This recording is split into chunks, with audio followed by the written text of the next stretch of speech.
په مجردي کې بربنډ فلمونه کتل او د لاس په واسطه سره سپرم اخراجول ځوانان په کومو دماغي او بدني ناروغیو اخته کوي. نن یې پر تاوانونو خبرې کوو، سبا یې پر علاج خبرې کوو چې د کورنۍ درملنې په واسطه به 100% انشاءالله مشکل حل کړو. راسئ دا راسره واورئ چې خودرضایي څه تاوانونه لري. اول پر دماغي ناروغیو لاندې بحث وکړو. لومړی حافظه خپل ځواک د لاسه ورکوي، هره خبره یې ژر د یاد څخه وځي.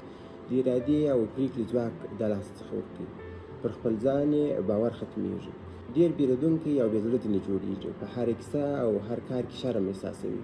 زړه یې نه غواړي چې له کورنۍ او ملګرو سره ټوکې او خندا او راشه درشه وکړي. د هر چا او هر شي راتلونکې ورته تیاره معلومېږي. کوچنۍ خبره هم ډېره لوی ورته ښکارېږي. یعنې د حوصلې ځواک د لاس څخه ورکوي. مایوسي زیاتېږي او د دې څخه راوروسته د بدن په داخل کې نورې کومې ناروغۍ په اشخاصو کې رامنځته کوي. اول د سترګو دید کمزوري، د هضمي سیستم یې خرابېږي، اشتها خرابېږي، ویښته یې تویېږي، مخ یې ګونجې پیدا کوي، وزن د لاسه ورکوي، سپرم یا مني یې کمزوري کېږي چې په نتیجه کښې د اولاد د راوړلو توان د لاسه ورکوي.